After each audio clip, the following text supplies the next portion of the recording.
श्री शिवाय नमस्तुभ्यम दोस्तों, स्वागत है आपका हमारे YouTube चैनल पर।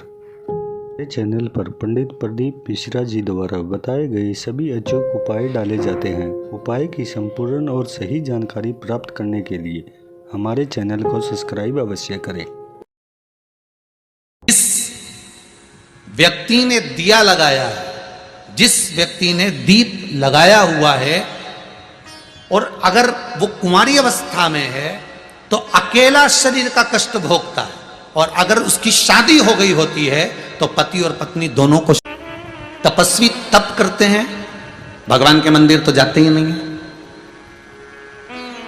साधु तप करते हैं, भगवान के मंदिर नहीं जाते। सन्यासी तप करते हैं, वो भगवान के मंदिर नहीं जाते। और आप कह रहे हो कि भगवान के मंदिर में जाकर दुख कटेगा, तो हमने कहा तपस्वी को कौन सा दुख है? जब उसने तप करने बैठा तो दुख कौन सा है? सन्यासी को कौन सा दुख है? सन्यास लेकर बैठा है तो दुख आएगा कहां से? साधक को कौन सा दुख है?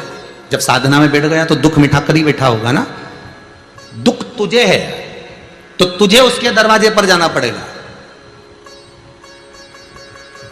और अगर भगवान के मंदिर पर नहीं गए, भगवान के द्वार नहीं गए, तो क्या दुख नहीं कटेगा? बिल्कुल नहीं कटेगा। सतयुग होता तो कट जाता, तेरे घर पे ही दुख कट जाता। श्री शिवाय त्रेता होता तो भी तेरे घर पर दुख कट जाता, द्वापर होता तो भी तेरे घर पे दुख कट जाता। पर कलयुग है, कलयुग में दुख तो भगवान के दरवाजे पर जाने पर ही कटेगा।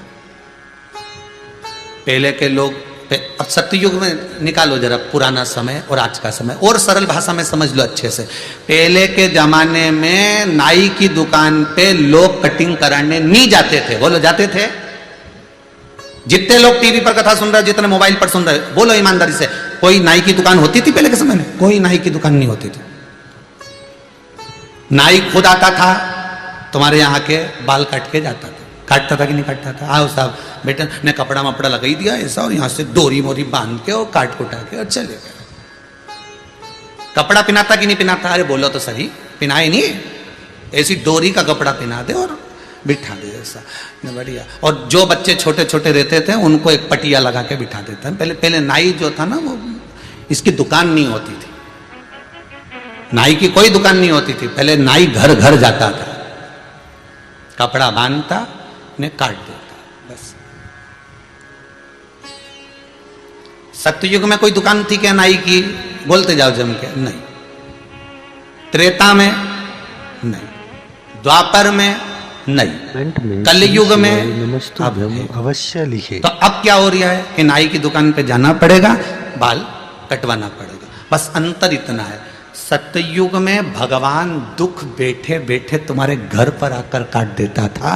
त्रेता में भगवान तुम्हारा दुख तुम्हारे घर पर आकर काट देता था। द्वापर में भगवान दुख तुम्हारे घर पर आकर काट देता था। पर कलयुग में तो तुम्हें नाई की दुकान जाना पड़ेगा, कपड़ा बंधवाना पड़ेगा, तब वो काटेगा। उसी तरह कलयुग में तुम्हें भगवान के दरवाजे पर जाना पड़ेगा, भक्ति का चीर बांधना पड़ेगा, तो वो दुख काट देगा। ये पक्का,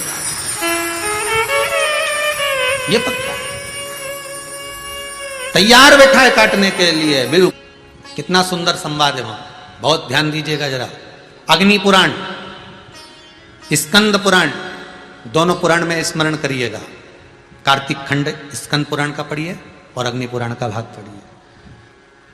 बेलपत्री का पेड़ हो, पीपल का पेड़ हो, बड़ का वृक्ष हो, चाहे आंवले का वृक्ष हो, चाहे घर मंदिर से बाहर जाकर, अर्थात घर से बाहर जाकर, मंदिर से बाहर जाकर खुले में अगर आप कोई दिया जला रहे हो, दीप प्रकट कर रहे हो, तो उसमें इतना घी, इतना तेल मत डालकर जलाना कि दिया ठंडा हो जाए और तेल और घी उसमें पड़ा की पड़ा रह जाए। ध्यान दीजिएगा महाराज।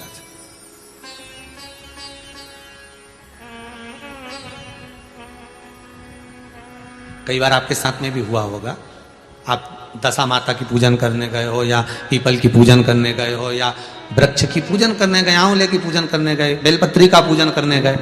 तुमने तो दिए में घी डाल लिया ज्यादा, बत्ती भी लगा दी तुमने, और इस भाव से लगाई कि जलेगा थोड़ी देर तक, और मालूम पड़े तुम्हारी पूजन हुई, हवा का वेग आया, दिया ठंडा हो गया और उसमें घी पड़ा रह गया, उसमें तेल पड़ा रह गया। महाराज, जिस व्यक्ति ने दिया लगाया है, जिस व्यक्ति ने दीप लगाया हुआ है, और अगर वो कुंवारी अवस्था में है तो अकेला शरीर का कष्ट भोगता है, और अगर उसकी शादी हो गई होती है तो पति और पत्नी दोनों को शरीर का कष्ट भोगना पड़ता है। कहीं कमर दुखेगी, कहीं घुटना दुखेगा, कहीं पीठ दुखेगी, आंखों में जलन होगी, कहीं ये सिर का जो गले का भाग होगा, कान के पास का ये दुखना चालू हो जाएगा, ये पीछे का भाग दुखेगा। तो कई डॉक्टरों को दिखाओगे, इलाज देखो जरा, क्या सब हमें जांच कर लो, जांच में तो कुछ भी नहीं निकल रहा, दवाई भी खाते हैं, थोड़े दिन आराम लगता है, फिर वैसे हो जाता है। कारण निकालना है तो कारण ढूंढो कि हमारे पुराण क्या कर रहे हैं। कारण हमने खुद उत्पन्न करा कि किसी वृक्ष की पूजन करी, उसमें तेल घी की मात्रा इतनी बढ़ा दी कि हम तो गए, जब तक बैठे दिया जल रहा था, उठ के गए, हवा लगी, दिया ठंडा हो गया, और उसमें जितने समय तक वो घी और तेल पड़ा हुआ है, 15 मिनट, 10 मिनट, 25 मिनट, 50 मिनट, 1 दिन, 2 दिन, 4 दिन, तो वो बार बार पलट पलट कर वो स्वास्थ्य को खराब करेगा ही, चाहे कुछ भी कर लो, कितनी भी जांच करो, कितनी भी जांच कराओ, फिर तुम अपने हॉस्पिटल में जाओ, जांच कराओ, लिख रही उन्हें तो कि इसकी जांच कराओ, उसकी जांच कराओ, पर उसको गलती ढूंढो कि अपन क्या गलती कर रहे हैं, गलती किस जगह पर हो रही है। आप आए नहीं और सुबह हो गई, मेरी पूजा की थाली धरी की धरी, क्यों नहीं आए, किस लिए? इसलिए नियम है, मंदिर के अंदर जो दिया लगता है वो भरा हुआ लगता है। कैसा लगता है? भरा हुआ लगाइए, क्योंकि उसमें हवा नहीं लगेगी, वो पूरा जलेगा। जितनी देर तक जलेगा उतनी देर तक सुख समृद्धि शांति देता है। बाहर जो दिया लगाया जाता है, बत्ती को केवल भिंगो कर रखिए, या आप जितनी देर परिक्रमा कर रहे हैं, पूजन कर रहे हैं, उतनी देर घी की कटोरी साथ लेकर जाओ, उतना सा घी डाल दो जितनी जरूरत पड़े। पर तुम तो इतने समझदार कि पहले से घर में से दिया भर के चलो, तुम तो इतने समझदार कि घर से दिया भर के चलो, कटोरी में कौन ले जाए, सास के काय को ले जा रही है, कटोरी में भर के रहने दे, दिया भर ले एक बार का, लगा देंगे, लग देंगे, चलेगा जब तक चलेगा, अपन आ भी जाएंगे तो चलते रहेगा, जलते क्या रहेगा, हवा का वेग आएगा, बुझा देगा, ठंडा कर देगा, ठंडा करा, घी पड़ा रहेगा, तुम्हें कष्ट प्रदान करेगा।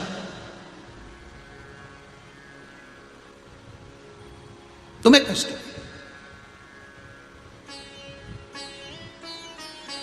तुम्हें रोग प्रदान करेगा, दुख।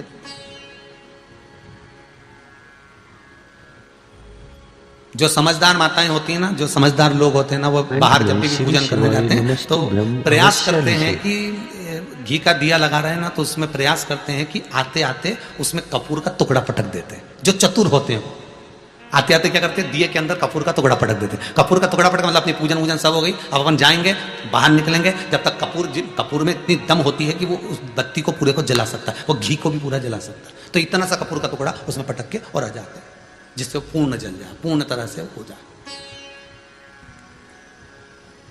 उसकी पूर्णता है।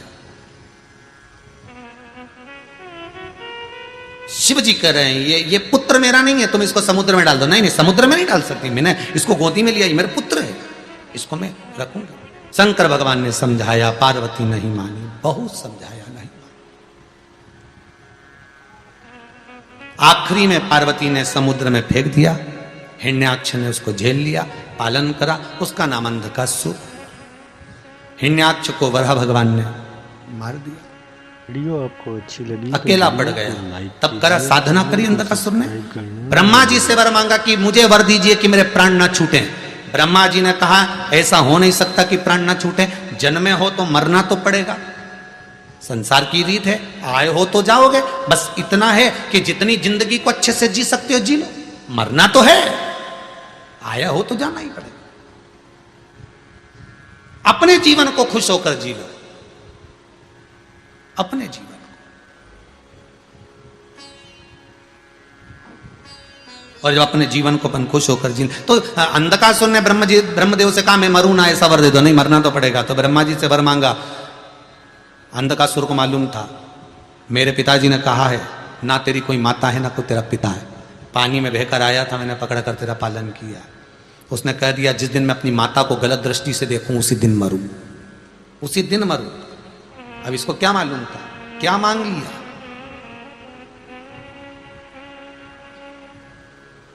मांगने का भी तरीका होता है भगवान से कि हम क्या मांग रहे हैं। एक व्यक्ति, दो व्यक्ति थे, दो मित्र, दोनों भगवान शंकर के पास गए, भोलेनाथ जी कृपा कर दो। शंकर जी ने कहा मांगो क्या चाहिए।